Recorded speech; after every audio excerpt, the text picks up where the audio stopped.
शुभ संध्या सभी को। आप सभी का IFPH के दैनिक अंतर्राष्ट्रीय हिंदी वेबिनार में स्वागत है। हमारी आज की मेहमान और वक्ता हैं डॉक्टर अर्पिता चैटर्जी, जो एक प्रतिष्ठित होम्योपैथिक चिकित्सक और शिक्षाविद हैं। आज वे हमें सामान्य चिंता विकार वाले रोगियों के मनोविज्ञान और इसके होम्योपैथिक दृष्टिकोण के बारे में बताएंगी। हम आपका स्वागत करते हैं मैम। Over to you. नमस्ते, गुड इवनिंग। मेरी तरफ से सबको आप शुभकामनाएं कि आपने आज मुझे बुलाया, फिर से एक मौका दिया है। आज जो मेरा टॉपिक है वो है general anxiety disorder, understanding it and understanding how the disposition, mental disposition of a person can affect. मतलब जो हमारा मानसिक स्तर पे जो जिस तरह से इंसान का सोचने का, एक विचार करने का एक तरीका होता है, क्या वो कहीं ना कहीं हमारे जनरल एंजाइटी डिसऑर्डर, जो ये डिसऑर्डर है, क्या इसके साथ कोई लिंक हमको देखने को मिलता है। और इसके बारे में खैर डॉक्टर हेनीमैन ने ऑलरेडी बताया हुआ था 200 साल पहले, और उसको आज के टाइम पे क्या हम देख सकते हैं कि हाँ, देयर इज अ रिलेशन, कि हाँ भाई, ये सच में आज के टाइम में भी आप जितना भी डेवलपमेंट हुआ है साइकोलॉजिकल, साइक्राइटिक स्केल्स का, क्वेश्चनर्स का, क्या उन सब चीजों से, और बायोलॉजिकल जो मार्कर्स है हमारे, जो हम लोग मेंटल डिसऑर्डर्स को समझने के लिए, जो हम जेनेटिक प्रीडिस्पोजिशन को समझ रहे हैं, एपिजेनेटिक्स को समझ रहे हैं, तो क्या इन सब में एक समानता है, क्या एक कड़ी है, एक ऐसा थ्रेड है जो इन सबको जोड़ रहा है। तो इसको समझने की कोशिश करेंगे। ये इसलिए भी मेरा बहुत इंटरेस्टिंग टॉपिक है बिकॉज हम इंसान जो है, हमको भगवान ने अलग तरीके से बनाया, हर एक इंसान का। भले ही हमारा जो जेनेटिक कॉन्स्टिट्यूशन हो इंसान का, क्रोमोसोमल एबनॉर्मलिटीज के साथ हम पैदा होते हैं, बट हम पैदा होने के बावजूद भी there is always an element of होगा या नहीं होगा।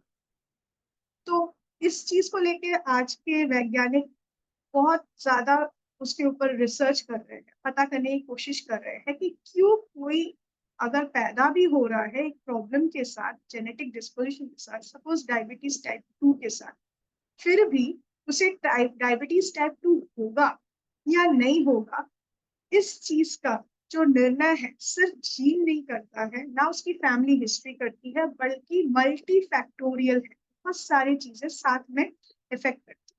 उसी तरह से जब हम मनोवैज्ञानिक तौर से अगर जो मेंटल डिसऑर्डर्स की बात करें, उसमें एक लिंक पाया गया है कि जिस तरह से मेंटल डिस्पोजिशन होता है, एक सोचने का तरीका होता है, परसेप्शन होता है चीजों का, वो कहीं ना कहीं इंसान को किसी एक डिसीज की तरफ या मेंटल डिसऑर्डर की तरफ धकेलता है।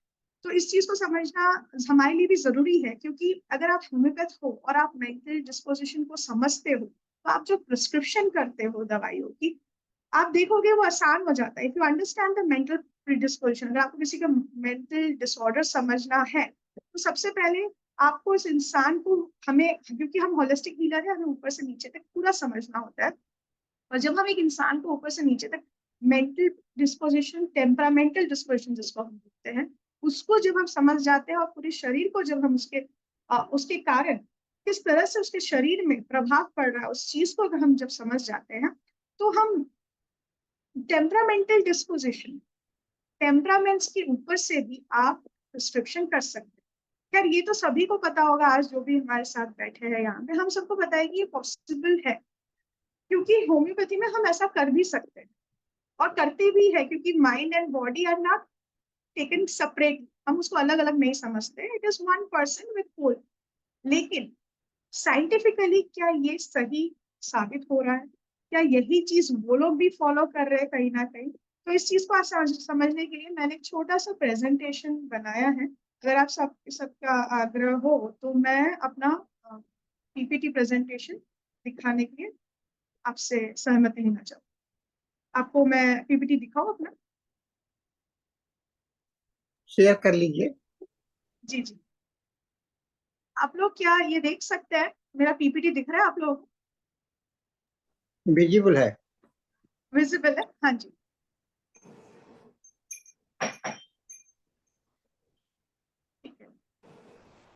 सो understanding the general anxiety disorder with mental predisposition. तो हम इसको समझने की कोशिश करेंगे, जो जनरल एंजाइटी डिसऑर्डर है उसके साथ मानसिक तौर पे एक इंसान का जो सोचने का तरीका होता है, या मानसिक तौर पे हम जिस तरह से बने हुए होते हैं, टेम्परामेंटल जो हमारा डिस्पोजिशन है, कहाँ तक ये चीज हमें अफेक्ट करती है। आपको दूसरा स्लाइड दिख रहा है मेरा? बिल्कुल। दिख रहा है ना? ठीक। हाँ जी। हाँ, तो ये जनरल एंजाइटी डिसऑर्डर जो DSM-5 का क्लासिफिकेशन है जो हम यूज करते हैं, तो उसके हिसाब से जनरल एंजाइटी डिसऑर्डर आप कैसे किसी को बोलोगे कि इसको है GAD? तो सबसे पहले तो हमारे किसी भी फिजिशियन के लिए बहुत इंपॉर्टेंट होता है कि हम बता पाए कि भाई ये किस लिए हो रहा है। तो इसका मेन जो रीजन होता है वो ये है कि इन लोगों को कॉन्स्टेंटली, मतलब बार बार एक ही प्रकार के थॉट्स या अलग अलग प्रकार के चीजों का टेंशन रहेगा। तो अगर सुबह उठेंगे तो सुबह कैसे हम ऑफिस जाएंगे उसका टेंशन होगा, अगर शाम को खाना खाना है तो शाम को खाने में क्या बनेगा उसका टेंशन, कोई अगर जा रहा है तो उसको गुड बाय करे तो उसका वो ट्रेन पकड़ पाएगी कि नहीं। तो ऐसे हर एक चीज का मतलब कांस्टेंट वरी, कोई ना कोई चीज उनको कांस्टेंटली वरी रहता रहेगा, एंजाइटी रहेगी किसी ना किसी चीज की। बट थोड़े हद तक रहना ठीक है, ये बहुत ज्यादा होगा और इतना ज्यादा कि वो उसके ऊपर उनका कंट्रोल नहीं रहेगा। तो DSM-5 के हिसाब से अगर कोई भी इंसान इस तरह के कांस्टेंट एंजाइटी और वरी में हो, जो कि एक हफ्ते में देखा जाए तो लगातार पूरे हफ्ते उनको हर दिन ये चीज प्रॉब्लम रह रही है, और जो पिछले 6 महीने तक, मिनिमम 6 महीने तक ये प्रॉब्लम अगर उनको है, और एक चीज को लेकर उनको टेंशन नहीं है, ऐसे काफी चीजों को लेकर अगर उनको इस चीज टेंशन हो रहा है, तो उसको जनरल एंजाइटी डिसऑर्डर में हम लोग क्लासिफाई करते हैं। ठीक है, तो जनरल एंजाइटी डिसऑर्डर में दो चीजें आपको ध्यान से याद रखना है कि वो एक्सेसिव होना चाहिए, जो आपकी वरी है कॉन्स्टेंटली, और दूसरा वो इंसान का उसमें कंट्रोल नहीं होगा, वो चाहे चाह के भी उसको थॉट्स के ऊपर उसका कंट्रोल नहीं आएगा, कंटिन्यूअस थॉट्स आते रहेंगे कोई ना कोई चीज को लेके। और ये प्रॉब्लम उनको पिछले 6 महीने से लगातार रहेगा और हर दिन वो प्रॉब्लम रहेगा, जिसके कारण उन्हें अपने नॉर्मल एक्टिविटीज करने में दिक्कतें आनी लगेगी। सो मेन जो थर्ड इंपॉर्टेंट पॉइंट है इसमें कि कांस्टेंट वरी है थॉट से, पहला। दूसरा, उसके ऊपर उनका कुछ कंट्रोल नहीं है और वो हर एक छोटी छोटी चीजों को लेकर है और पिछले 6 महीने से रहना चाहिए। और जो तीसरी इंपॉर्टेंट चीज है कि भले ही वो कुछ भी कर ले, ये जो थॉट्स है वो उन्हें नॉर्मल काम करने से रोकेगा। तो वो नॉर्मल अपनी दिनचर्या नहीं कर पाएंगे, नॉर्मल एक्टिविटीज नहीं कर पाएंगे, वो उनके नॉर्मल काम पे अड़चन करेगा। तो ये एक चीज हमको ध्यान रखना है। तो जनरल एंजाइटी के सिम्टम्स क्या है, ये भी बहुत इंपॉर्टेंट है कि कौन से सिम्टम्स को हम लोगों ने कैटेगराइज किया है। According to DSM-5, 6 are the main important symptoms. तो 6 बहुत इंपॉर्टेंट सिम्टम्स है। तो वो 6 इंपॉर्टेंट सिम्टम्स क्या क्या है? पहला, रेस्टलेसनेस, क्योंकि इंसान कंटिन्यूअसली एक ही तरह से चीजों के बारे में सोच रहा है और थॉट्स का कंट्रोल नहीं है, तो वो रेस्टलेस होगा, मेंटली भी होगा, फिजिकली भी होगा रेस्टलेस। तो एक रेस्टलेस होगा, कहीं में बैठ नहीं पाएगा शांति से, चुपचाप नहीं रह पाएगा, कामनेस नहीं रहेगा।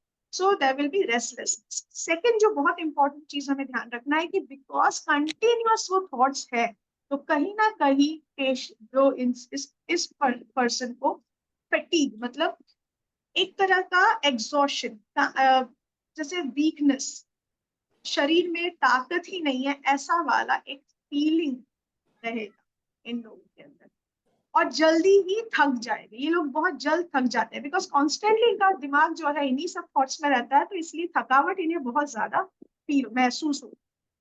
तीसरा, बिकॉज ये थॉट्स लगातार है, तो ये इस तरह के लोग कॉन्सेंट्रेट करने, किसी भी काम के ऊपर उनका कॉन्सेंट्रेशन नहीं रहेगा, लैक ऑफ कॉन्सेंट्रेशन। मतलब किसी भी चीज को अगर आप बोलोगे ध्यान से देखेंगे, ध्यान से करने के, वो नहीं कर पाएंगे, वो उनके लिए करना बहुत ही मुश्किल है। खासकर ये लोग, इस तरह के लोग मेडिटेशन करने के लिए भी नहीं बैठ पाएंगे। मेडिटेशन छोड़िए, अगर कोई काम हमने इनको दे दिया तो उनका ध्यान उसमें नहीं रहेगा, भटकता रहेगा कहीं ना कहीं। चौथी जो इंपॉर्टेंट चीज है, इरिटेबिलिटी। ऑब्वियसली अगर उनका दिमाग काफी कहीं ना कहीं ऐसी विचारों में अगर लगा हुआ है, तो क्योंकि उनका ध्यान एक जगह पे केंद्रित नहीं है, क्योंकि वो ध्यान नहीं दे पा रहे हैं, क्योंकि उनको बहुत इजीली वो है ना है। टेंशन चल रहा है, कौन है, क्या नाम बोले? तो इन सब के कारण इरिटेबल रहेगा इंसान, काफी ज्यादा है ना, उनको और पापा का नाम? चिड़ मचेगी।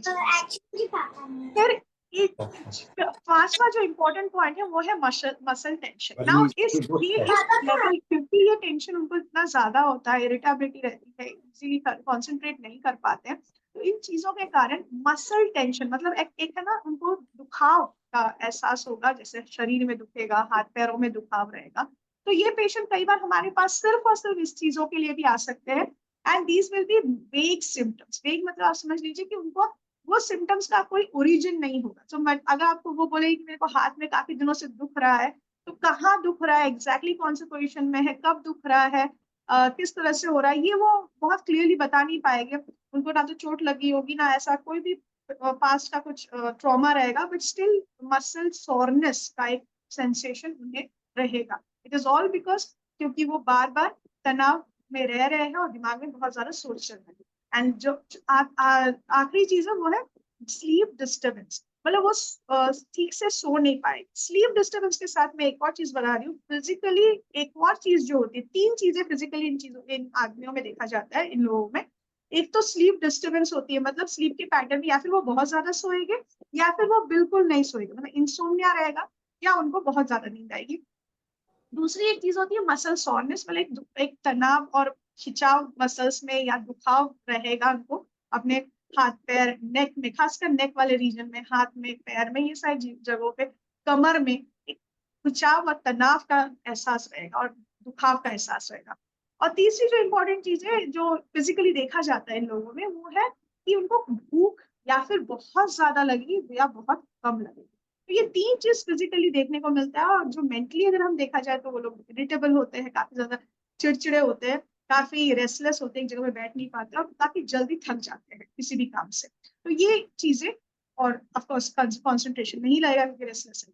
तो ये चीजें, ये 6 सिम्टम्स में से कोई भी अगर 3 सिम्टम्स अगर आपको किसी भी पेशेंट में दिख रहा है, पिछले 6 महीनों से ये 3 सिम्टम्स उनको लगातार रह रहा है, जिसका कोई और फिजिकल रीजन नहीं है या कोई और मेंटल डिसऑर्डर का प्रॉब्लम नहीं है, देन उसको हम जीएडी में डाल सकते हैं। ठीक है। अब जीएडी में मेन जो 3 चीजें आपको ध्यान रखना है, पैथोलॉजिकल वरी। देखिए आप याद रखिएगा, पैथोलॉजिकल वरी होना, देखिए हर इंसान को थोड़ी ना थोड़ी चीज लेकर सोच विचार आना चाहिए और वो नॉर्मल है, बट इनको एबनॉर्मली वरी रहता है, constant thought and constant worry. दूसरा, फियर ऑफ अनसर्टेनिटी। देखिए ये है कि हम में से हर किसी को अगर एग्जाम का रिजल्ट आता है तो हम सबको डर लगा है कि भाई क्या आएगा क्या आएगा क्या आएगा। ये कुछ हद तक ठीक है, बट अगर सोच लीजिए आपको इस डर के साथ आपके मसल में पेन हो रहा है, खाना आप नहीं खा पा रहे हो, आपका लैक ऑफ कॉन्सेंट्रेशन है, ये इतना एक्सट्रीम लेवल पे जा रहा है। फियर ऑफ एंजाइटी सिर्फ एग्जाम का नहीं हो सकता, fear of anxiety of anything unknown, कोई भी चीज जो आपके लाइफ में जिसकी श्योरिटी नहीं है इन फ्यूचर, जैसे कल क्या होने वाला है, ये जो अनसर्टेनिटी, ये एक बहुत इंपॉर्टेंट पॉइंट है जनरल एंजाइटी डिसऑर्डर में। और न्यूरोटिज्म, ये जो मैं आपको समझा रही हूँ वो अकॉर्डिंग टू साइकोलॉजिकल एस्पेक्ट है। साइकोलॉजी के हिसाब से अगर जनरल एंजाइटी को हम समझने की कोशिश करें सिर्फ 3 सिंपल वर्ड्स में, तो पहला हुआ पैथोलॉजिकल वर्ड, आप चिंता करते हो लेकिन वो एबनॉर्मल चिंता है। दूसरा एक डर, डर लेकिन किस चीज का, अनसर्ट अननोन, जिसके बारे में हमें गारंटी नहीं है कि आगे का क्या होगा, क्या होने वाला है। तो एंजाइटी, एप्रीहेंशन जिसको हम दूसरी भाषा में बोलते हैं, तो फियर ऑफ अनसर्टेनिटी, ये बहुत इंपॉर्टेंट है। एंड तीसरा न्यूरोटिज्म। न्यूरोटिज्म का मतलब होता है मेंटल डिस्पोजिशन। अब according to the psychological philosophical and psychology and psychiatry, neuroticism का मतलब होता है ये इंसान, they are born, they have the mental predisposition, मतलब मेंटली इन लोगों को कोई भी चीज अगर सामने आएगी तो उनको नर्वसनेस, दे आर नर्वस, तो हर एक चीज में उनको डर ज्यादा लगेगा। और इनको अगर हम अपनी भाषा में बोले, इन होम्योपैथी अगर देखा जाए तो ये मेलेंकलिक टेम्परामेंट में आते हैं। मेलेंकलिक टेम्परामेंट और न्यूरोटिज्म को एक ही कैटेगरी में डाला गया है इन साइकोलॉजी, इन दोनों को एक ही कैटेगरी में डाला गया है। तो कहीं ना कहीं neuroticism causes nervous anxiety, and जो एंजाइटी रहती है that is all because of the perception, जिस तरह से वो दुनिया को देख रहे हैं, नजरिया देखने का रहता है, वो मेलेंकलिक टेम्परामेंट। इसके बारे में हम आगे देखते हैं। नाउ अब अगर हम जनरल एंजाइटी को समझ जाए तो डिफरेंशियल डायग्नोसिस, मतलब अगर दूसरी एंजाइटीज के जो दूसरे तरह के एंजाइटीज है वो कौन कौन से है वो मैं आपको बता देती हूँ। तो आप है ना एक एक वर्ड से याद रखिएगा, मेरे हिसाब से बहुत आसान हो जाएगा। किसी भी इंसान को लेबल करना जायज नहीं है। मैं ये मानती हूँ कोई भी आपके पास इंसान आता है तो उसको एज अ होल समझना ही जरूरी है। उसको आप कोई लेबल मत दीजिए, वो सबसे बेटर है। खासकर जो मेंटल डिसऑर्डर से सफर करे, जिनका मानसिक तौर पे अगर कोई बीमारी चल रही है, तो उन्हें एक नाम दे देना कि आपको एंजाइटी का प्रॉब्लम है, आपको डिप्रेशन का प्रॉब्लम है। वो कहीं ना कहीं उनके क्योंकि हमारी सोसाइटी में आज भी उस चीज का एक्सेप्टेंस नहीं है, तो पेशेंट के लिए बहुत प्रॉब्लमेटिक होता है। बट हम क्योंकि फिजिशियन है तो हमें अगर किसी को समझना, ये हमारे लिए खासकर बहुत इंपॉर्टेंट है कि आप कैसे डिफरेंशियल डायग्नोसिस करोगे, कैसे समझोगे कि इसको एंजाइटी है या जनरल एंजाइटी है या फिर इसको फोबिया है या पैनिक अटैक हो रहा है या पोस्ट ट्रॉमेटिक प्रॉब्लम है। तो ये समझना हमारे लिए जरूरी भी है, क्योंकि अगर आप ये समझ जाते हैं तो क्या है ना कि सिलेक्शन ऑफ मेडिसिन इजी हो जाता है। किसी भी मेडिसिन के सिलेक्शन में अगर हम उसका ऑनसेट एंड ड्यूरेशन समझ जाते हैं, जिसको हम लोग ओडीपी बोलते हैं, onset duration and phase of a disease, ये अगर ओडीपी अगर हमें किसी भी डिसीज का समझ में आ जाए तो उसका प्रिस्क्रिप्शन करना, उस इंसान को समझना और उस इंसान के डिसीज को समझना, जो पिक्चर है वो क्लियर हो जाता है। तो यहाँ पे जनरल एंजाइटी की डिसऑर्डर में अगर मैं आपको बताऊं तो आपको जो ये एक चीज याद रखना है वो है इररेशनल वरी, मतलब अनरेलेवेंट वरी का कोई मतलब नहीं है, लेकिन एक्सेसिव वरी है और इररेलेवेंट, उसका कोई एक्चुअल में ठोस सॉलिड कोई रीजन नहीं है, बट वो कंटिन्यूअस उनको वरी हो रही है और छोटी छोटी चीजों में होती है। तो एक्सेसिव वरी एक वर्ड याद रखिएगा। ये इंसान जब भी आपसे आएगा तो उनको कोई ना कोई चीज को लेके वरी रहेगा, एक कोई पर्टिकुलर चीज के ऊपर नहीं रहेगा, बहुत सारी चीजों के ऊपर हो सकता है। अब आया social anxiety disorder. Social anxiety disorder वाले जो लोग होते हैं इनको है ना एक्चुअली रहता है डर रिजेक्शन का। तो आपको एक वर्ड याद रखना है, रिजेक्शन। इन लोगों को रिजेक्शन का बहुत डर रहता है। इनको लगता है कि लोग इन्हें स्वीकारेंगे नहीं, इस कारण से उनको लोगों से मिलना जुलना नहीं अच्छा लगता। देखिए, रिजर्व होना एक अलग बात है, ये लोग रिजर्व रिजर्व इंट्रोवर्ट होना एक अलग बात है। इनका जो एक एक्सट्रीम लेवल होता है, आपको एक चीज समझना होगा, यहाँ पे एक्सट्रीम है या फिर काफी एक्सट्रीम है या फिर थोड़ा कम है, तो या फिर बहुत ज्यादा कम है। तो इस कारण से ये लोग अवॉइड करते हैं क्योंकि इनको रिजेक्शन का इतना डर है। तो यहाँ पे एक डर है रिजेक्शन का, रिजेक्टेड बाय पीपल। एक्चुअली इनको अप्रूवल चाहिए लेकिन इनको मिलता नहीं है, और या उनको डर इतना लगता है कि लोग मुझे नहीं एक्सेप्ट कर पाएंगे, तो उनको अवॉइड। तीसरा आया सप्रेशन एंजाइटी डिसऑर्डर। ये नॉर्मली हम बच्चों में देखने को मिलता है। तो इनको डर रहता है अलग हो जाने, सप्रेशन का। जो आपको वर्ड वर्ड ना इमोशनली, इनको जो इमोशनल, जहां से इनको इमोशनल सपोर्ट मिल रहा है, सपोज अगर बच्चा है तो बच्चे की माँ, तो माँ से अगर उसको मिल रहा है या उसके पिताजी से उसको मिल रहा है सपोर्ट, या किसी से जिससे, या केयर टेकर जिसके साथ वो बच्चा रहता है या नर्स के साथ वो बच्चा रह रहा है तो बहुत ज्यादा अटैच है, या किसी टीचर के साथ अपने बहुत अटैच है, तो इनको एंजाइटी हो जाएगी। जब मम्मी जाएगी या पापा जाएगी तो इनको इतना डर रहेगा, बच्चा रोता रहेगा, वो कुछ और काम में रहेगा, हमेशा उसकी मम्मी को लेके क्लिंगी जिसको बोलते हैं, पकड़ लेगा, जकड़ लेगा उनको। तो नॉर्मली ये बच्चों में भी देखा जाता है, बड़ों में भी अगर है तो इसका मेन रीजन है इमोशनली इनको डर रहता है। Then again there is a fear. देखिएगा, जनरल एंजाइटी में क्या है, कांस्टेंट वरी है, एक्सेसिव वरी है, चिंता है, थॉट्स है। सोशल एंजाइटी में रिजेक्शन का डर है, और सप्रेशन एंजाइटी में डर है कि अलग हो जाए, सप्रेशन का, इमोशनल जिसके साथ वो अटैचमेंट है उससे अलग होने का डर। अब और जो डिफरेंशियल डायग्नोसिस में आते हैं वो है पैनिक डिसऑर्डर। पैनिक डिसऑर्डर में आप ये ध्यान रखिएगा कि पैनिक में इन लोगों को सडनली मैनियक जैसा अटैक आता, तो या फिर वो लोग डर लगेगा तो वो चिल्लाने लगेंगे, रोने लगेंगे, पसीना बहने लगेगा उनका। तो ये चीज अगर हो, दैट इज पैनिक डिसऑर्डर। तो सडन एक्सेसिव आउटबर्स्ट, अगर आउटबर्स्ट है इमोशंस का सडन एकदम से, हाँ, तो वो पैनिक डिसऑर्डर। फिर उसके बाद आया स्पेसिफिक फोबियास या एग्रोफोबिया। इनमें क्या होता है कि इनको डर रहता है किसी पर्टिकुलर चीज से, जैसे हो गया क्राउड में उनको डर लगता है, मतलब भीड़ भाड़ से उनको बहुत डर लगता है। क्लॉस्ट्रोफोबिया मतलब किसी एक छोटे से स्पेस, अगर छोटा रूम है, रूम अगर बंद है, हर तरह से एक खिड़की भी नहीं दिख रही, उनको डर लगता है, या हाइट से उनको डर लगता है, या बिल्डिंग से, ऊंची बिल्डिंग से उनको डर लगता है। तो ये आया स्पेसिफिक फोबियाज में। तो एक स्पेसिफिक चीज को लेकर उनको डर रहता है, fear of a specific thing. उसके बाद है सिलेक्टिव म्यूटिज्म। इसका मतलब होता है कि ये लोग वैसे तो सबसे अच्छे से बात करते हैं, मिलते जुलते हैं, सब कुछ ठीक है, बट कभी किसी के सामने अगर इनको सिलेक्टिव मतलब कुछ लोगों के सामने या कुछ जगह पे जहां पे इनको नहीं इंटरेक्शन करने का मन होता है, वो एकदम से चुप हो जाते हैं, बात करना बंद कर देंगे, अचानक से विड्रॉवल। सो यहाँ पे आप देखिएगा इन लोगों में विड्रॉवल का सिम्टम बहुत स्ट्रॉन्ग होता है। तो जो आदमी नॉर्मल है ऐसे, बट इन लोगों को अचानक से किसी सिचुएशन के कारण वो विड्रॉवल आता है, सिलेक्टिव म्यूटिज्म। मतलब वो ना तो बोलेंगे ना वो कोई इंटरेक्शन करेंगे। सो उसमें विड्रॉवल आपको याद रखना है, जो वर्ड है वो है विड्रॉवल का।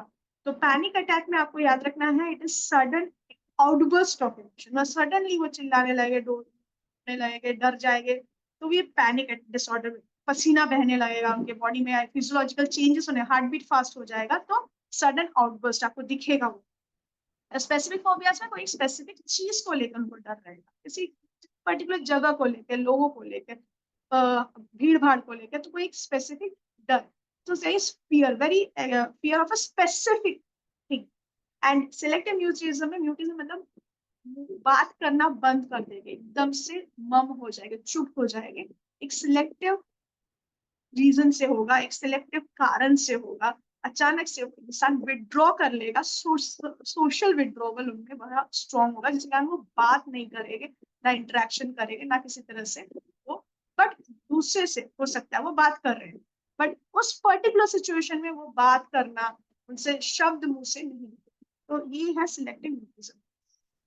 लास्टली जो दो चीजें और ध्यान रखना है वो है OCD, that is obsessive compulsive disorder, और दूसरा है post traumatic stress disorder. Post traumatic का तो खैर there will be a history, कि जब भी उन्होंने कहीं, हो सकता है ये नॉर्मली देखा जाता है आर्मी में जो काम करते हैं उन लोगों में, या वॉर में रह चुके हैं, या किसी ऐसी जगह पे गए थे जहाँ पे कुछ उनके साथ बुरा हादसा हुआ था, तो कोई बुरे हादसे के कारण उसके बाद से इन्हें जब भी वो चीज, किसी चीज से, किसी म्यूजिक से, किसी जगह से, किसी स्मेल से अगर वो चीज उनको याद आ गई, ट्रिगर कर गई, अगर वो चीज उनको याद आ जाती है, तो उन्हें एक अटैक जैसा आता है, पैनिक अटैक जैसा। But it is always related to the past trauma, कुछ पुराना उनको याद आ जाएगा, या जो ट्रिगर करेगा, या कोई ऐसी चीज होगी जो ट्रिगर कर देगी और पुरानी यादों को ताजा कर देगी, तब जाके इनको इस तरह का डिसऑर्डर आता है। और जहां तक ऑब्सेसिव कंपल्सिव डिसऑर्डर, इसमें जो आपको ध्यान रखना है वो है कि इन लोगों में रहता है रिपीटेटिवनेस। मतलब वो बार बार एक ही चीज करते रहेंगे कंपल्सरीली, मतलब उनको करना ही पड़ेगा, वो चाह के भी अपने आप को रोक सकते। तो वो जाके बार बार हाथ धोएंगे, या बार बार जाके दरवाजा चेक करेंगे कि बंद हुआ है कि नहीं, लॉक हुआ है। तो रिपीटेटिव फिजिकल एक मूवमेंट आपको एक दिखेगा, एक फिजिकल चीज करते हुए ये इंसान नोटिस आएगी आपको। सो देयर इज रिपीटेशन, ये एक बहुत अनकंपल्सरी, करना ही पड़ेगा वरना उनको चैन नहीं आएगा। तो ये रिपीटेटिवनेस जो है, this is very prominent symptom of OCD। ठीक है, अनवांटेड है, again it is unwanted but behavioural pattern है जो आपको दिखेगा।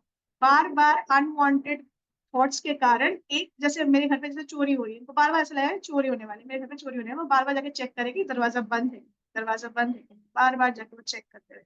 तो एक रिपीटेटिव बिहेवियर, मतलब आपको उसको बॉडी का बिहेवियर दिखेगा। पोस्ट ट्रॉमेटिक स्ट्रेस का जैसे मैंने बताया, एक पास का ट्रॉमा होगा जो डिस्ट्रेस, तो आपको याद रखना है डिस्ट्रेस। सो अगर आप डिफरेंशियल डायग्नोसिस के हिसाब से देखिए, एक एक वर्ड अगर आप याद रखते हैं, ये काफी आसान हो जाता है डायग्नोस करना कि किसी को जनरल एंजाइटी है या नहीं। अगर देखा जाए इंसिडेंसेस जो आज के जमाने में क्या बताया जा रहा है GAD के बारे में, मतलब जनरल एंजाइटी डिसऑर्डर कितने लोगों को होता है, किस तरह से होता है, क्या होता है। तो जो मैं अब जर्नल्स में से जो निकाला है उसमें से मैं आपको बता रही हूँ, ये देखा गया है कि 31.6% केसेस में ये जेनेटिकली हेरिटेबल।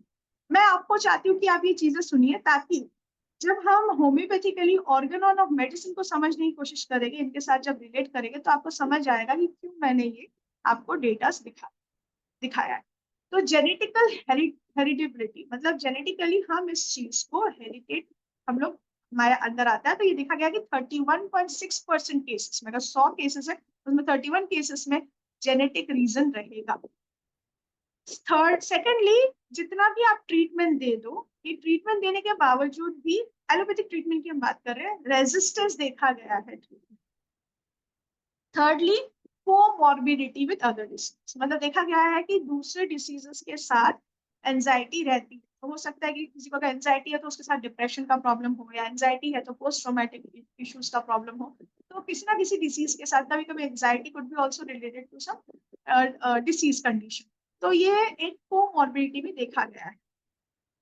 एक और चीज जो मैं आपको बहुत ध्यान से बोलूंगी, ध्यान रखने के लिए, जब मैं ये बता रही हूँ तो आप ध्यान रखिएगा, high genetic correlation in males and females of for a lifetime of GAD and neuroticism has been observed। मतलब हुआ कि जिस मेल्स और फीमेल्स में अगर देखा जाए, अगर न्यूरोटिज्म, मेंटल प्रीडिस्पोजिशन के बारे में बात कर रहे हैं हम, अगर मेंटल प्रीडिस्पोजिशन, नर्वसनेस या मेलेंकलिक टेम्परामेंट है किसी इंसान का, तो उस कारण से आपके जेनेटिकली होने के चांसेस, जीएडी होने के चांसेस बढ़ जाते हैं।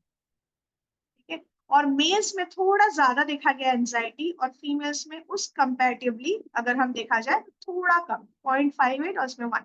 तो अगर अगेन हम इसको होम्योपैथिकली भी कोरिलेट, मैं चाहती हूँ कि आप लोग अभी से ही सोचने लगिए कि मैं किस हिसाब से आपको ये बताना चाहती हूँ और क्यों बताना चाहती हूँ। मैं चाहती हूँ कि आप इवन मेडिया मेडिका के तरफ से भी सोचिएगा कि मेलेंकलिक जो दवाइयाँ है, मोस्टली उसमें फीमेल प्रीडिस्पोजिशन वाली और मेल प्रीडिस्पोजिशन वाली कौन कौन सी है।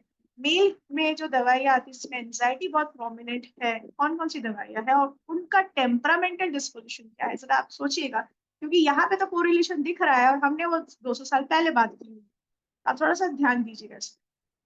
देन अगेन साइकोलॉजिकली, ये तो चलिए जेनेटिकली बोला जा रहा है, साइकोलॉजिकली भी देखा गया है, अगर किसी का जेनेटिक है इशू और अगर उसका मेंटल प्रीडिस्पोजिशन, मतलब ये ईपीक्यू एक क्वेश्चनर है, एसेनिक पर्सनालिटी क्वेश्चनर आप करते हैं ये पर्सनर, तो उसमें पर्सनालिटी डिसऑर्डर के बारे में पता चलता है, उस पर्सनालिटी का, उस इंसान की मेंटल टेम्परामेंट के बारे में हमको पता चलता है इस क्वेश्चनर से। तो अगर बहुत टेम्परामेंटल एनालिसिस से पता चला है कि GAD is more prominently seen in people, देखा जाता है जिन लोगों में न्यूरोटिज्म मतलब मेलेंकलिक टेम्परामेंट हाई, कि आप देखिए there is a correlation that is being shown. ना कॉम्प्लिकेशंस क्या आते हैं इस डिसीज के, देखिएगा कॉम्प्लिकेशन देखा जाए तो कन्वेंशनल मेडिसिन का, ये देखिए, अगर मैं आपको एक बात बताऊं तो जनरल एंजाइटी डिसऑर्डर आज के टाइम पे इतना ज्यादा प्रेवलेंट है, इतना ज्यादा आपके पास लोग आएंगे प्रॉब्लम्स के साथ, हो सकता है हमें भी हो ये प्रॉब्लम, तो ऐसा इतना ज्यादा है कि इसमें होम्योपैथी का स्कोप बहुत अच्छा है। क्यों? क्योंकि कन्वेंशनल मेडिसिन जो भी ये लोग देते हैं, ये कोई भी मेडिसिन इनका कारगर नहीं है, उनमें रेजिस्टेंस आया है, बार बार रिकरेंस रिलैप्स होने के चांसेस इनमें बहुत ज्यादा है। तो कहीं ना कहीं होम्योपैथी का इसमें बहुत अच्छा स्कोप। डिप्रेशन देखा गया है कि अगर किसी को एंजाइटी है तो डिप्रेशन साथ साथ में रहता है।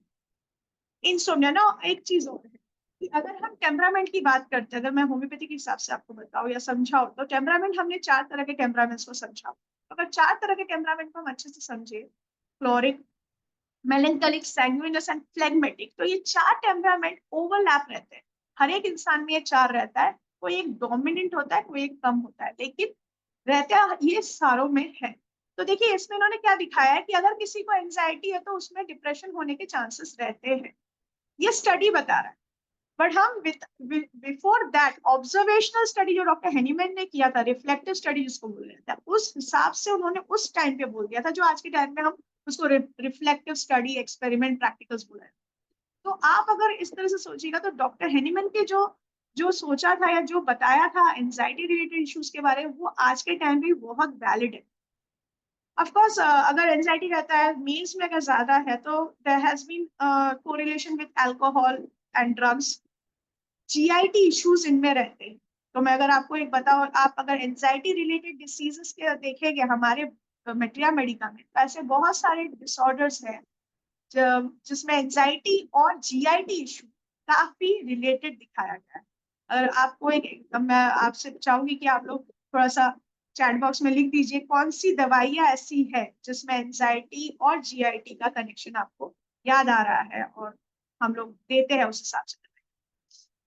सोशल आइसोलेशन ऑफ कोर्स, क्योंकि वो एंजाइटी इतनी ज्यादा होती है, वो लोगों से मिलना जुलना थोड़ा कम हो जाता है, इनका फंक्शन काम करने का जो इनका स्तर है वो कम हो जाता है कई बार ट्रांसक्यूलाइजर देने के कारण, क्योंकि उनको सिडेटिव्स और ये सब न्यूरॉन्स को सप्रेस करने वाली दवाइयां, एक्साइटेबिलिटी जो है इनकी ज्यादा होती है, नर्वसनेस की, तो ये लोग क्या करते हैं, इनको दवाइयां ऐसी देती है कि ये लोग सुस्त रहते हैं। तो इनका जो फंक्शन है, काम करने का तरीका, ये बच्चे या हो या बड़े हो, तो इस नॉर्मली ये लोग सोए रहते हैं अगर ये कन्वेंशनल मेडिसिन ले रहे होते हैं।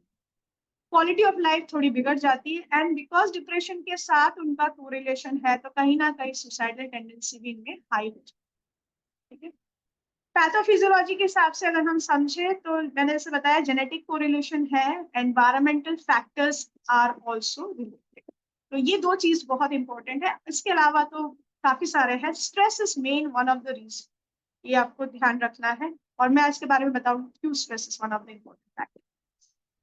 स्ट्रेस और एग्जैक्टली क्योंकि एग्जैक्ट पैथोफिजियोलॉजी इसका आज तक पता नहीं चला। जो अभी हमको समझ आ रहा है by studying the human brain and the biochemical markers, EEG, जो समझ आ रहा है personality disorder through psychological analysis and through biological markers and through the study of pathology and all this physiology, जो हमको समझ आया है वो ये है अभी तक के स्टडीज के हिसाब से, कि जो बॉडी में न्यूरोट्रांसमीटर है, खासकर सेरोटोनिन, नॉर एड्रिनोजेंस और डोपामाइन, ये तीन, डोपामाइन, एड्रिनोजेंस एंड सेरोटोनिन, ये जो तीन है neurotransmitters, they have a very crucial, बहुत ही इनका मेन रोल है आपके बॉडी में कहीं ना कहीं ये प्रॉब्लम्स को क्रिएट ना।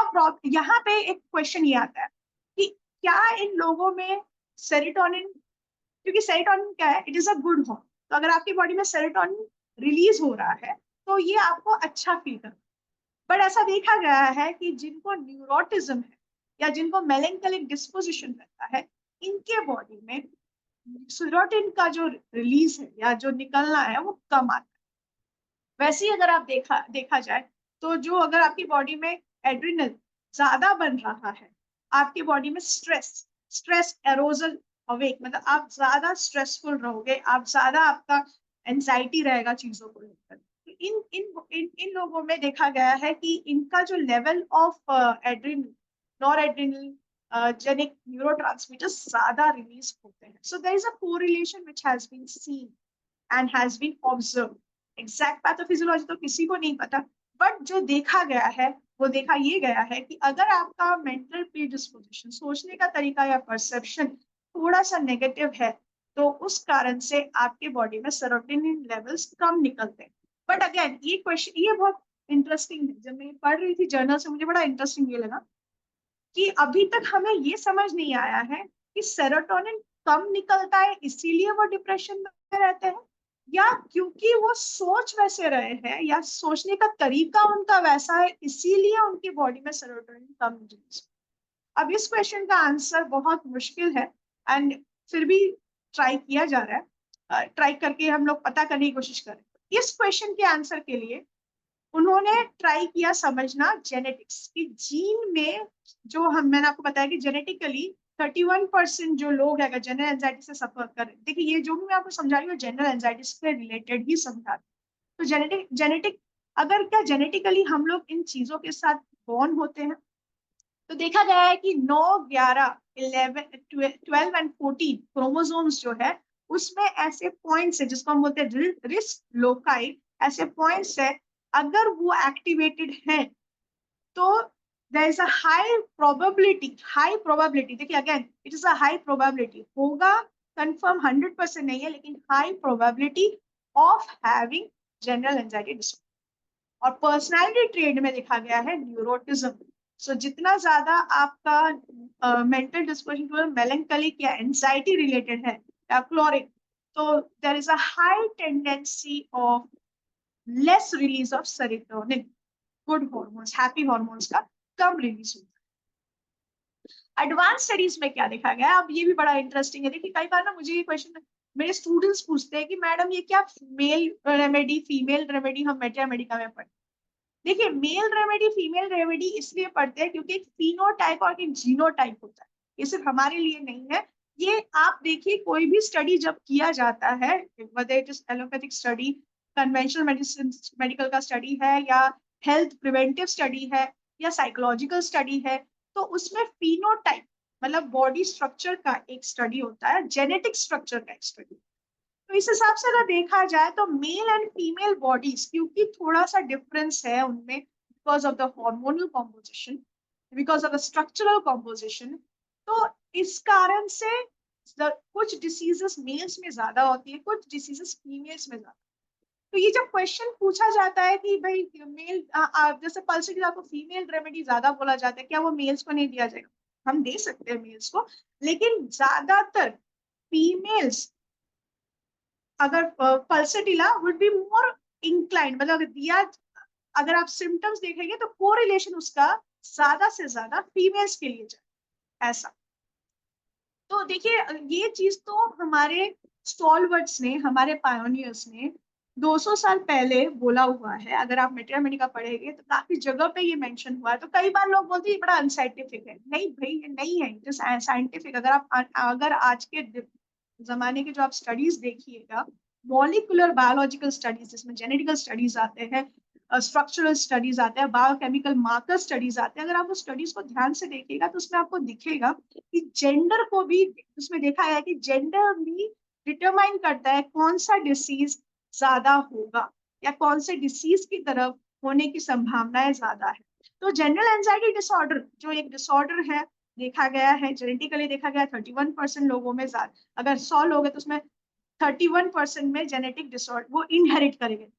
दूसरा देखा गया है कि मेल्स में एंजाइटी ज्यादा होता है और फीमेल्स में डिप्रेशन के चांसेस ज्यादा। Now this is a very interesting correlation, females में एंजाइटी ज्यादा रहती है, फीमेल्स में डिप्रेशन के चांसेस ज्यादा। एंड अगेन मेल्स जिनमें ये एंजाइटी का रिलेशन है उसमें देखा गया है कि S/S जीनोटाइप होना चाहिए। इट्स अ नेम, एक पर्टिकुलर नाम दिया गया है S/S, जो मैंने आपको पहले बताया। जैसे इसमें देखिए क्रोमोसोम नंबर 9, 11, 12 एंड 14 एक स्पेसिफिक लोकेशन है इनका, अगर वहां पे प्रॉब्लम है तो आपको हो सकता है। और दूसरा ये एडवांस स्टडीज बताया S/S जीनोटाइप में होने के चांसेस ज्यादा है। एंड ऑफ कोर्स न्यूरोटिक मतलब मेलेंकोलिक या नर्वस एंजाइटी रिलेटेड अगर आपका पैटर्न है थॉट का, तो देयर इज हाई टेंडेंसी। तो ये अगेन इन्होंने देखा है।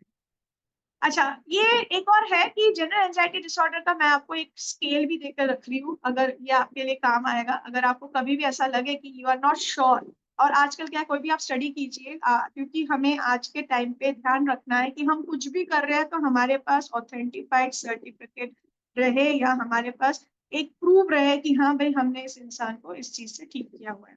तो अगर आपको जनरल एंजाइटी डिसऑर्डर, आपने भले ही समझ लिया है कि इस इंसान को जनरल एंजाइटी है, बट अगर आपको एक क्लिनिकली प्रूवन तरीके से दिखाना हो तो एक स्केल मैं आपको बता रही हूँ जो बहुत आसान है। जनरल एंजाइटी 7 स्केल है, एंजाइटी GAD 7 स्केल बोला जाता है। आपको इजीली मिल जाएगा इंटरनेट में भी, अगर चाहिए तो आप मेरे यहाँ से भी आप स्क्रीनशॉट ले सकते हैं।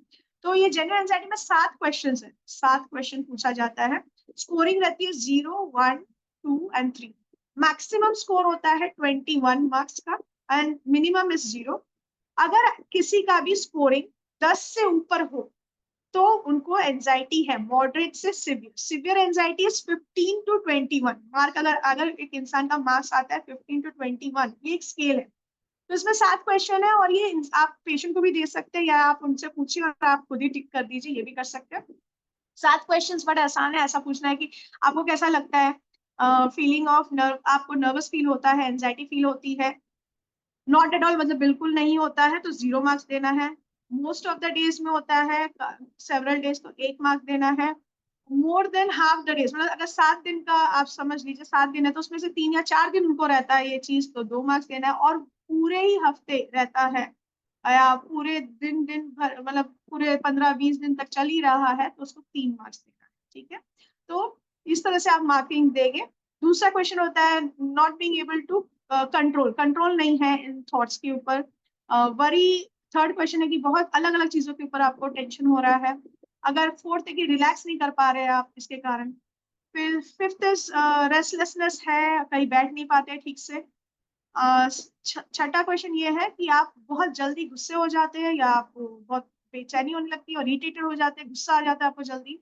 एंड सातवां क्वेश्चन ये है कि आपको हमेशा डर रहा रहता है, या एक अंदर से खौफ रहता है कि कुछ खराब होगा। तो ये क्वेश्चंस आप पूछिए, उसके बाद इनका स्कोरिंग आएगा। तो मैक्सिमम इज 21, उसमें से जो भी आपका स्कोर आता है वो प्लस करके कर लीजिए, एंड उसमें से देखिए कितना है।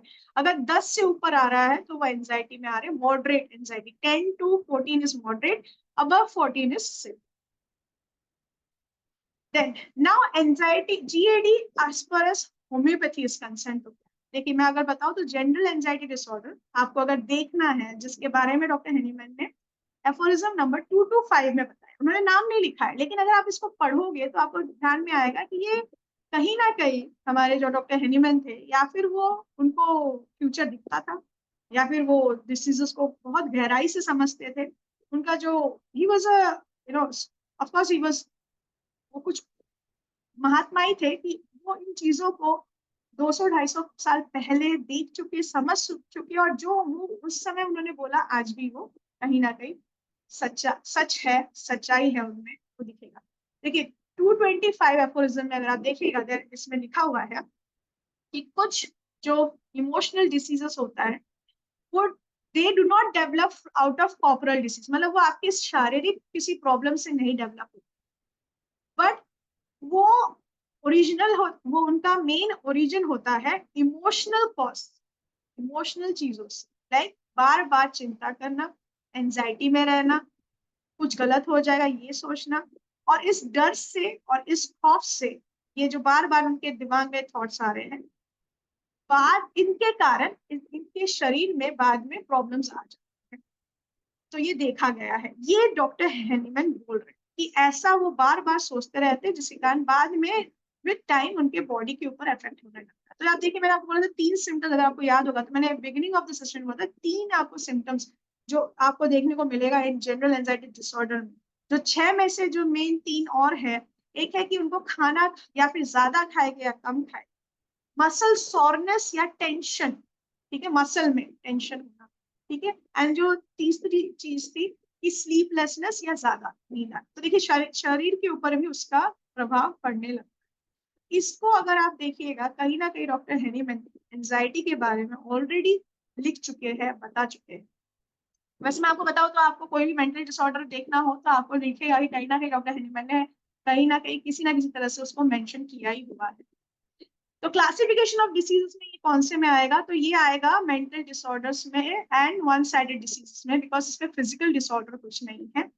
सोरा उन्होंने बोला है कि it is a psora because functional disorder है। He is right, it is again general anxiety disorder is more of a functional disorder. And antipsoric treatment is a must. वो क्यों बोलते हैं एंटीसोरिक ट्रीटमेंट में, डॉक्टर हेनीमैन ने बहुत clearly बोला है कि इन डिसीजेस में बार बार होने के, रिकरेंस होने के चांसेस रहते हैं, तो इसलिए antipsoric treatment is a must. Counselling, जिनको उन्होंने एक वर्ड यूज किया साइकिक रेमेडी। साइकिक रेमेडी का मतलब होता है काउंसलिंग थेरेपी, जो आजकल डिफरेंट डिफरेंट थेरेपीज होते हैं, rational therapy, behavioural therapy, modelling therapy, counselling therapy, remodelling therapy जिसको हम बोलते हैं। तो इसमें पेशेंट को बताया जाता है कि अगर आपके लाइफ में ऐसे इश्यूज आ रहे हैं, बार बार टेंशन हो रहा है, तो आपको किस तरह से अपने आप के बिहेवियर में चेंजेस लाना है, किस तरह से उसके बारे में सोचना है। जो ये काउंसलिंग सेशन है इसके बारे में डॉक्टर हेनीमैन ने बोला है कि सिर्फ और सिर्फ दवाई नहीं। देखिए ये एक इंसान, जिस इंसान ने 200-250 साल पहले, जिसके ऊपर अभी रिसर्च हो रहा है, और ये लोग बोल रहे हैं कि काउंसलिंग, अभी बोला जा रहा है मेडिकल कन्वेंशनल साइंस में काउंसलिंग इज वेरी इंपॉर्टेंट। पहले तो ये लोग शॉक थेरेपी देते थे, दवाइयां दे के सुला देते थे, बट अभी इनको समझ में आ रहा है कि इस तरह से ट्रीटमेंट नहीं कर सकते, बिकॉज इस तरह से ट्रीटमेंट करने में रेजिस्टेंस आ रहा है। और जो मोबिडिटी है, देखिए मॉर्बिडिटी एंड मोबिडिटी बहुत बड़ी इंपॉर्टेंट चीज है। जो अगर आप देखिए कि इंसान अगर काम ही नहीं कर पा, उसकी क्वालिटी ऑफ लाइफ, अगर आप किसी की क्वालिटी ऑफ लाइफ WHS के हिसाब से अगर आप किसी को दवाई दे रहे हो तो उसकी क्वालिटी ऑफ लाइफ को भी सुधारने की कोशिश करना चाहिए। इसीलिए रिहैबिलिटेशन के ऊपर, काउंसलिंग सेशन के ऊपर और बिहेवियरल थेरेपी के ऊपर इतना ज्यादा, या फिजियोथेरेपी के ऊपर देखिएगा इतना ज्यादा वो लोग अभी उनका फोकस है, योगा के ऊपर, एक्सरसाइज के ऊपर, क्योंकि किसी की quality of life is very. देखिए आप अगर सिर्फ दवाई दे रहे हो, दवाई से वो इंसान अगर सो जा रहा है, वो काम नहीं कर पा रहा है अपने, बस उसको एंजाइटी आप बंद करने के लिए सिर्फ दवाई दे रहे हो, तो that is not what you are giving to a patient. तो डॉक्टर हेनीमैन अगर 200 साल पहले यही बोल रहे थे कि हमें उनको क्वालिटी ऑफ लाइफ देना चाहिए, क्वालिटी के लिए ही वो बात कर रहे थे, इसके कारण उन्होंने दवाइयों से लेकर किस ऑक्सिलरी मोड ऑफ ट्रीटमेंट के ऊपर, रेजिमेंट के ऊपर, डाइट के ऊपर भी उन्होंने ध्यान देने के लिए कहा है। अगर आप देखोगे एफोरिज्म में, उन्होंने इवन डाइट्स के बारे में भी लिखा हुआ है। तो यहाँ पे भी ये बहुत इंपॉर्टेंट है कि जब किसी को एंजाइटी हो तो उसको किस तरह का खाना देना। Even there is nutritional science जिसके ऊपर ये काम चल रहा है कि अगर किसी को एंजाइटी है तो उनको किस तरह का फूड, कैफीन नहीं देना है।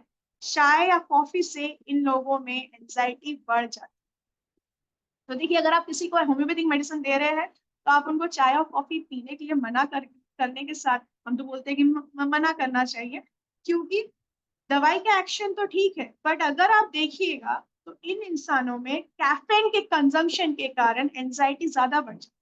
तो देखिए कहीं ना कहीं वो allopathic science is also coming to understand all this thing कि सिर्फ दवाइयाँ इज नॉट इम्पॉर्टेंट, इसके साथ साइकिकल रेमेडीज, डाइट, उनका लाइफस्टाइल बिहेवियर बहुत important. Henneman views, so he said about individualizing the patient's symptoms and it should include three things. उन्होंने बोला अगर आप किसी भी ऐसे इंसान को देखते हो जिनको मेंटल डिसऑर्डर है खासकर, तो उनमें तीन चीजें आपको देखना है। उनका मेंटल स्टेट क्या है, क्या वो फियर है, रेस्टलेसनेस है, अनइजीनेस है, या एंटिसिपेटरी एंजाइटी। इन्होंने बोला इन चीजों के ऊपर ध्यान दीजिए। दूसरा, फिजिकल सिम्टम्स क्या दिख रहा है, palpitation, sweating, digestive disturbances etcetera, ये दिख रहा है कि नहीं। एंड तीसरा, इमोशनल क्या चल रहा है उनके दिमाग, क्या वो डर रहा है कि कुछ खराब हो जाएगा, क्या वो अपने आप को कमजोर सोच रहे हैं। तो ये तीन चीजों के ऊपर ध्यान देने के लिए कहा कि मेंटल स्टेट उनका कैसा है, physical state of this patient कैसा है, और इमोशनली वो क्या फील करते हैं। इस हिसाब से उन्होंने बोला कि इंडिविजुअलाइज करने के लिए पेशेंट को, फिर कैटेगराइज करने के लिए डिसीज को, उस हिसाब से दवाई और उस हिसाब से उनका थेरेपी करना चाहिए। तो टेम्परामेंटल डिस्पोजिशन अगर आप देखिएगा तो चार तरह से हम लोग मानते हैं, सैंग्विनस, फ्लेगमेटिक, क्लोरिक एंड मेलैंकोलिक। तो अगर मैं चार टेम्परामेंट की बात करूं, सैंग्विनस को ना हमेशा रहता है कि लोगों का अप्रूवल मिले, फ्लेगमेटिक लोग बड़े काम है ना,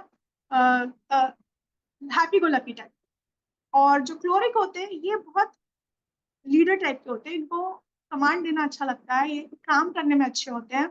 इनको एंजाइटी होती है एक ही चीज की कि कभी फेलियर ना हो, क्योंकि they want to always excel, उनको आगे बढ़ना है, कुछ अचीव करना है, तो इनका रिवॉर्ड का बहुत ध्यान में रखना है। मेलैंकोलिक टेम्परामेंट वाले नर्वस होते हैं, ये हमेशा कुछ खराब होगा, आगे कुछ खराब होने वाला है, ये ज्यादा सोचते हैं। तो अगर आप इन चारों टेम्परामेंट्स को देखिए तो इसमें से आपको समझ में आ जाएगा कि अगर एंजाइटी होनी है तो दो लोगों को ज्यादातर होगा, एक है क्लोरिक और एक मेलैंकोलिक।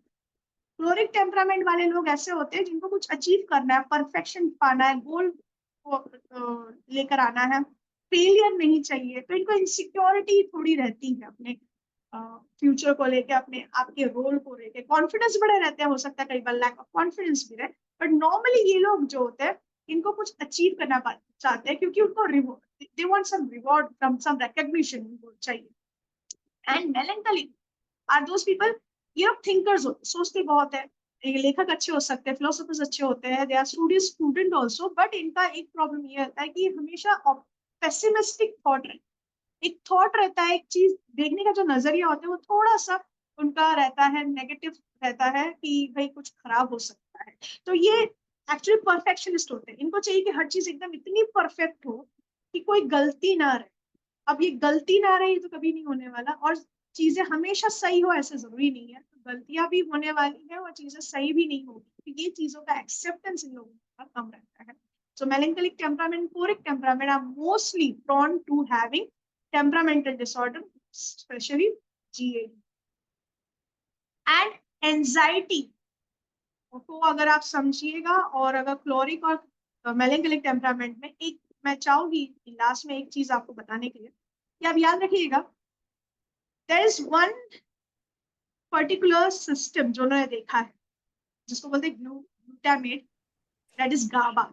गाबा देखा गया है कि कभी इन लोगों में ज्यादा एक्टिवेट, खासकर जो मेलेंकोलिक न्यूरोटिक टेम्परामेंट में बहुत ज्यादा ये एक्टिवेट है। तो अगर गाबा का मेन काम क्या है कि नॉर्मली अगर आपको ये है ना, आपको अशांत कर दे, लेकिन सोच लीजिए अगर गाबा आपकी बॉडी में कम निकल रहा है तो आपको एक्साइटमेंट ज्यादा रहेगा, आपको टेंशन ज्यादा रहेगा, आपके थॉट्स। तो देखिए कहीं ना कहीं आपने अगर पहले से अगर मैं बता रही हूँ तो अभी तक आपको ध्यान आ रहा होगा कि जनरल एंजाइटी डिसऑर्डर कहीं ना कहीं it is related to your mental disposition, मतलब कहीं ना कहीं इट इफेक्ट्स।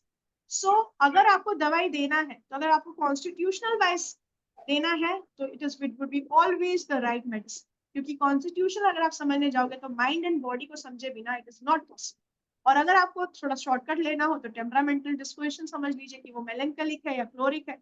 मेलेंकोलिक हुआ तो आपके पास दवाइयां हैं। अब आए दवाइयों के ऊपर, मैं बस थोड़ी सी दवाइयां रखी है, ज्यादा नहीं। मैं चाहती हूँ कि थोड़ी जो भी दवाइयां मैं आज आपको बताऊं तो आपको ध्यान रहे और आपको इजी हो कभी किसी को प्रेस्क्राइब करने का, मेंटल डिस्पोजिशन के हिसाब से, जो हमने जनरल एंजाइटी को समझा उस हिसाब से। जैसे बताया गया कि सेरोटोनिन के बॉडी में कम होता है, न्यूरोट्रांसमीटर्स कुछ ज्यादा रिलीज होते हैं, गामा जो है वो थोड़ा, गाबा जो है वो थोड़ा कम रिलीज होता है, जिसके कारण इनके बॉडी में ज्यादातर एड्रिनलिन एंड एक्साइटेबल चीजें ज्यादा रिलीज होती है, न्यूरोट्रांसमीटर ज्यादा रिलीज होता है।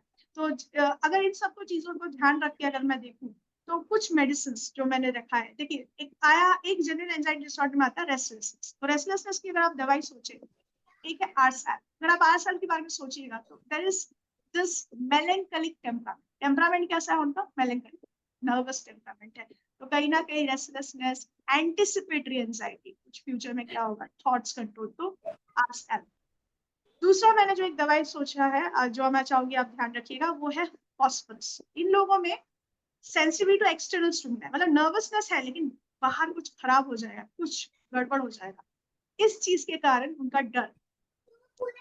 देन लाइकोपोडियम, लाइकोपोडियम में अगर आप देखिएगा तो फियर ऑफ एंजाइटी है एंड फेलियर, ठीक है। तो परफॉर्मेंस एंजाइटी, वो लोग करना चाहते हैं अच्छा, बट लैक ऑफ कॉन्फिडेंस के कारण इनको ये एंजाइटी। और फिर अगर आप देखिएगा तो कालीफॉस, कालीफॉस में अगर आप देखिएगा इंसोम्निया। तो अगर मैं एंजाइटी की बात करूं, general anxiety disorder, there are few drugs. अगर आप देख रहे हो कि इंसोम्निया बहुत ज्यादा है तो कालीफॉस की तरफ जाइए। अगर इंसोम्निया नहीं, ड्राउजी है लेकिन सो नहीं पा रहे हैं, तो जेल्सिमियम दे दीजिए जनरल एंजाइटी डिसऑर्डर। अगर देख रहे हैं कि एंजाइटी और स्ट्रेस वाला सिचुएशन अभी अभी शुरू हुआ है तो इग्नेशिया अमारा से शुरू कर सकते हैं, बट इमोशनल स्ट्रेस होना चाहिए। और अगर देखें कि बहुत क्रॉनिक है तो आप सिलीशिया की तरफ जाइए।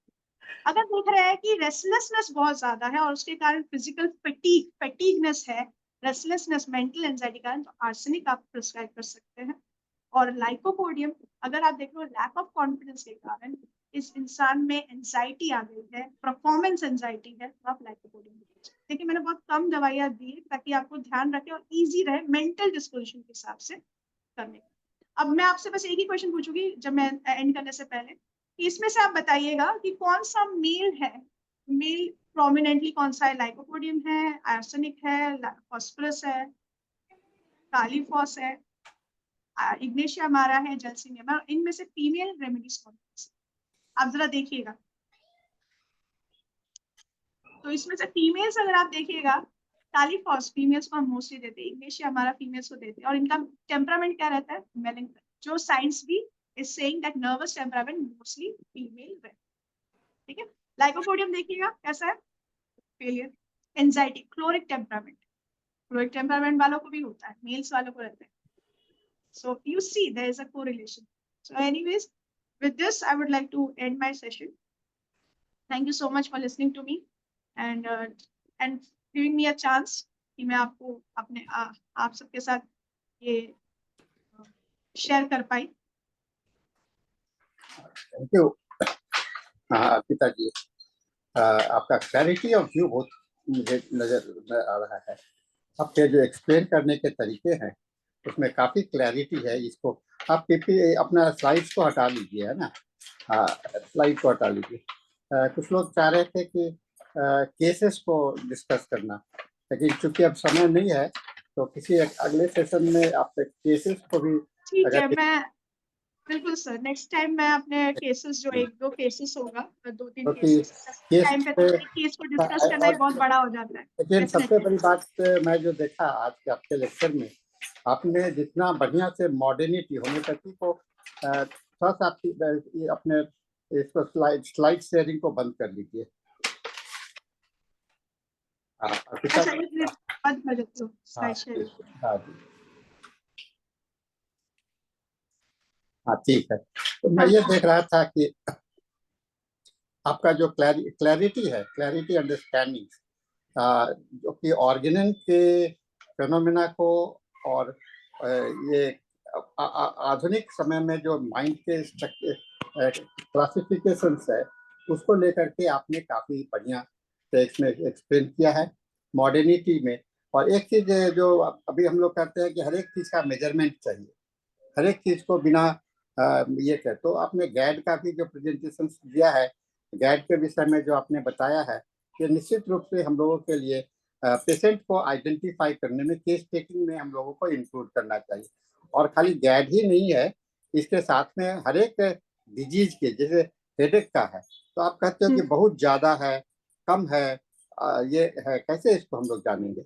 इसको जानने के लिए आपको मेजरमेंट का, तो हम लोग केस टेकिंग में जनरली अच्छा लगता है, खराब लगता है, नहीं पसंद है, इस पर सीमित हो जाते हैं। तो ये हमारे लिए साइंटिफिक अप्रोच केस टेकिंग का नहीं होगा।